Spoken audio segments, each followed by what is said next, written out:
What's up, guys? Welcome back to the Dirt Shed Show with myself, Ferg. And myself, Rich. This week on the Dirt Shed Show, we are discussing, is underbiking cool or are you just running the wrong bike?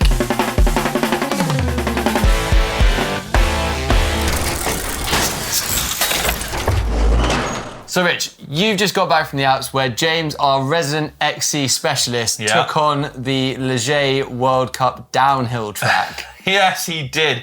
Bless him, he gave it a good shot. So yeah, James thought it'd be a good idea to ride the Leger World Cup track. Matter of days after the World Cup had just been on, but there was a twist. He did it on a full-on World Cup cross-country race bike, a Canyon Lux to be precise. Yeah. 100 mil travel. It did have a little dropper on it, but you know, like steep, tiny little two-pot brakes. He's a wild man. And he took it like a champ. He did amazingly well. A few crashes along the way. Up and down. If you haven't seen it, definitely watch it. But it got me thinking, is underbiking cool? Wow, that is a big question because I like being underbiked sometimes. And I like the feeling you get of being underbiked, so like the kind of rowdier feeling, being a bit more on the edge. But sometimes I like not to be on the edge. Big bikes, right? Yeah, right? So yeah. It's a tricky one. I mean, I think there's definitely a case for a lot of people being overbiked, but I just think modern day bikes, XC and trail bikes, are so capable that being underbiked is underrated. Yeah, I mean, I'm exactly the same as you. I love underbiking. I find for me when I ride trails, like you can ride a more simple trail and it makes it a bit more fun, a bit more exciting, but also when you do ride the sort of gnarlier trails, you have to ride it in a different way, you have to do different lines, but also you can kind of be more creative because those bikes are lighter, a little bit more nimble, so you can do those gaps that you maybe hadn't done before. Entirely, and like I sort of reiterating that point of just how much modern day bikes have changed. I'm not sure, maybe, you know, we're fed quite a lot of about big travel bikes, and we see downhill bikes, big enduro bikes. And to be fair, now we're seeing a lot of cross-country bikes and trail bikes being shown to their capacity of what they can do, especially in World Cups and things like that. And some of the bigger races like Cape Epic and stuff out there where these 100 to 120 mil travel bikes are hooning it along. Obviously under very capable riders a lot of the times, but that shows that these bikes can do it. So it's a tricky one because is it then the bike or is it the rider, obviously? But that's maybe a whole nother discussion. Yeah, I'd agree. I think obviously you and I have done a lot of racing and maybe that is helping where we've got the skill set to manage the bike. But I would argue that there are a lot of people out there who overbike for protection more than anything. 100%, they'll get a jail free card. Yeah, it gives them a bit more confidence. But I think in this case, in the case of James, I would definitely want more bike. 100, yeah, for those tracks are wild. Like I was there, I seen it. It was rutted, muddy, steep, rooty. Like it was not the track for an XC bike. So for him to be able to do even what he could on it was really good. And he is obviously a very good rider, very accustomed to riding a cross-country bike. Having said that, I'd still want an enduro bike or more. Yeah, it looked mental. It just looked really hard. Yeah, I think the conditions definitely took it up a notch for that. So fair play to him for getting that done. Indeed. The other thing about underbiking that I kind of draw parallels from, and I know we might have a bit of contention on this, but for me, it draws similarities to when I ride e-bikes. So hear me out. Hear me out. When you ride underbike and you ride the lighter bike, you can do more laps because it's a lighter bike. You sort of get more for your money. You also have to sort of chop and change how you ride, and I think you can learn a lot in terms of then transferable skills. Hear me out. When you ride an e-bike, it's the opposite end of the spectrum. It's much heavier. Yeah. But it provides you with more grip, and also it's like a much heavier bike, so leaning into corners and things requires a whole different skill set, changing braking, and again is transferable. You can see in the downhill guys, transfer across. I know, all right. But I think that they kind of sit on opposite ends of the spectrums, and it's interesting how they both have benefits for me, from my side of things, when it comes to getting back on the sort of big bike, I'm not sure. I don't know. That's making a tenuous connection there. I see what you mean. I definitely think riding both types benefits like what we ride enduro bikes normally. Comparing the two, that's pretty loose, bud. Yeah, it's a bit. That's pretty loose. Okay, I mean, like if I'd have asked James, if I said, James, which would you rather take down Leger, a cross-country bike or your e-bike, which is like a Orbea Wild 170 mil thing? Well, I know which he's going to choose, let's put it that way. I'm like on Strictly Come Dancing here. Yeah, true, okay, admittedly, when you put it like that, maybe I know which way he's swaying. Maybe you're right. But obviously, talking about sort of James on his XC bike. Oh, God, on an XC bike. World Champs has just happened out in Switzerland, Crans Montana to be precise. So to chat a little bit more about that, how about we get our sort of Lycra resident in? I reckon we do. Let's bring him in. Let's get him in. James, thank you for joining us. Right, World Champs just happened, Crans Montana, not quite as wild as last year. Yeah, I think there was a few safety concerns with the track. It was probably on the limit of what you can do on a 100 mil, 120 mil cross-country bike. So it's tamed down a bit. It's still quite gnarly though. Yeah, and the weather didn't come into a factor as much this time because last year, again, it was a mudfest and that made the multiple lines and the A line certainly really hard, right? Yeah, and it was borderline dangerous, I think. And it's nice to see a race where the weather doesn't play a part or almost like ruin it for certain riders. Yeah, I agree because it did make it very technical. I remember that one bit with all the stumps. Yeah, like you dropped into a load of stumps, basically. Yeah. It didn't look like they'd sort of regulated the course to like deal with different weather conditions, which in the Alps you need to probably do. I'm all for more technical. Come on. I am totally. But you've got to rider safety is always the main concern. I think it wasn't how technical the course was. It was actually. There were certain bits with like runouts on where there was just like really sharp, jagged rocks. I remember like some of the dividers were actually just upright rocks, yeah, right? it's like a dragon's tail or something. Yeah, it was. Yeah, like, I know exactly which bit you're on. Yeah. Moving on to results. Let's kick things off with the elite men. Yeah, it was a really surprising... Well, I wouldn't say surprising because he's the reigning world champion, but Alan Hafferley sort of announced last year that he was going to make the switch to road. He rode for Jayco Alula, and he said he was like mountain biking was going to be secondary for him for the giant factory off-road team. He came back to a bit of mountain biking at the start of this year, and he didn't look like his old self. No. And he just turned up to Worlds Smoked him again. Literally by like, 48 seconds? Yeah, form is temporary, class is permanent. Oh, I like it, yeah. Simone Avendetto, the Italian in second. Victor Koretsky, third. Yeah, so that was almost like the really interesting race was for those medal positions. So it looked like it was all together. There was also Simon Andreasen in that group. Yeah. And then come the last lap, Avendetto just absolutely lit it up and dropped them all. Said, Avo, no thanks. I'll take second. But elite women, Jenny Rissveds. Yeah. Olympic champion, not recently, but like former Olympic champion. Yeah. It's crazy to think this is her first World Championship victory as an elite female. Yeah. Because she won the Olympic XCO in 2016 and then took the short break from the sport and has come back. Seems to be her former self now. So nice. It wasn't easy though, was it? No, like a really close race. You can see Samara Maxwell was second and only 18 seconds behind. Yeah. But Jenny did look fairly convincing. She's like a very good all-round XCO athlete, really, technically. And any course, she seems like she can just turn her hand to it. Yeah, Keller was there as well for a lot of the race, but towards the end just got dropped, couldn't quite hack the pace, right? Yeah, it was like, I just think once Jenny sort of got that gap, it was...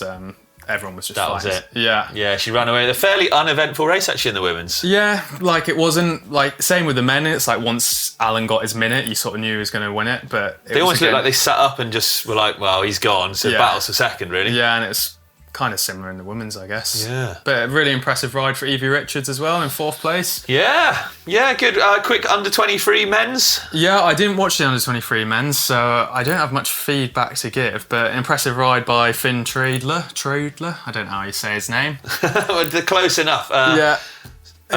Swiss rider though, right? Swiss rider, yeah. A couple British lads doing well. Bix team, He is on the Bix team, yeah.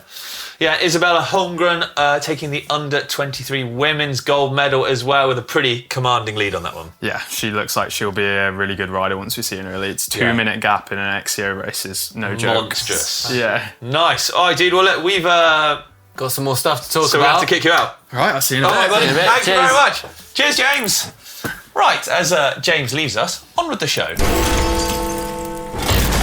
Yeah, thank you very much, James. Right, time for the news. And it's very Garmin heavy this week, but bear with us as they've released a whole host of brand new products.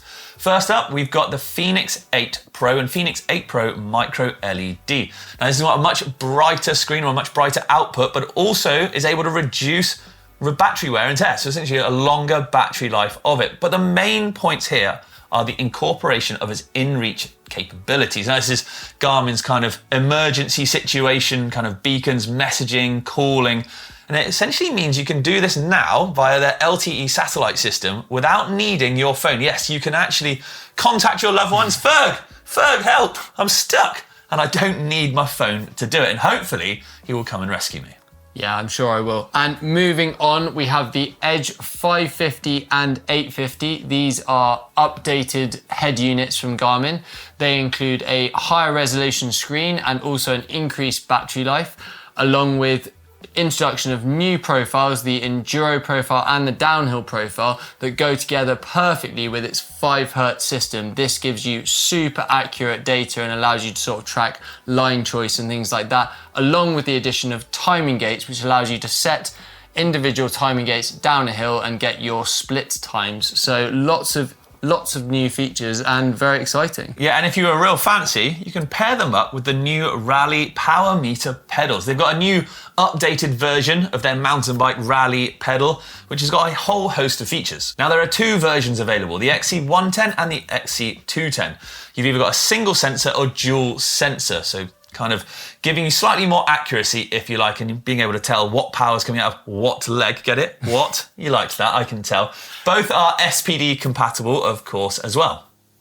To keep them accurate, Garmin have the Pedal IQ Smart Calibration. Now, this system detects if there's any loss of changes in factors or loss of calibration, sends a notification to your watch or to your phone. It also has a rechargeable battery in the pedal and it lasts up to 90 hours. So that's pretty cool. It's lasting a lot longer. I like that. The rechargeable battery is a big upgrade from the previous versions. Now, prices are up on screen now. Do you use power meter pedals? Let us know. It is now time, Ferg, for Hacks Bodges! Oh, nice. Okay, that was impromptu, but I liked it. Yeah, we've got some bangers this week. And don't forget, if you submit them and you win, you will get a prize or a voucher up to the value of £50 for the GMBN store. But they got to be good ones, because we like to see the good stuff. Yeah, we're pretty harsh judges. But first up, we've got a real good one from David Jeffrey. Now, this is top tip. Save weight and save your chain on long journeys with the Sushi Soy Sauce Squirter. Simply replace the soy sauce for chain lube. Oh my God. Don't make me say that again.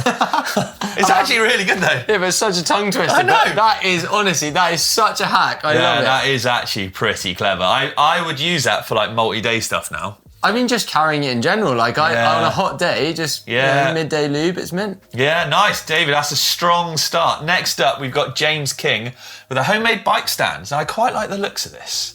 Built this over the recent UK bank holiday out of an old single bed frame I found for free so I could store the bikes in the back of my van for travelling to trails. So it's pretty clever. It is. Like that's, just like... Yeah, whack it in the back of the van. Wedge and then sliders. I like it. There are very fancy, expensive versions of this, but I mean, just an old bed frame. Why not? James, nice. That's a strong contender, buddy. And last but by no means least, we've got this from Mike Johnson. And he says, what's the best way to clean that sticky, dirty wax off your chain to prep for the next wax? I dip my chain brush into a cup of boiling water. Right. Apply to chain and give it a spin. Repeat several times. Dry the chain. Apply the new drip of wax. I'm not sure about that one. Do you know what? We haven't said of these are hacks or bodges. What the 100% sushi ones? 100% hack. 100% hack.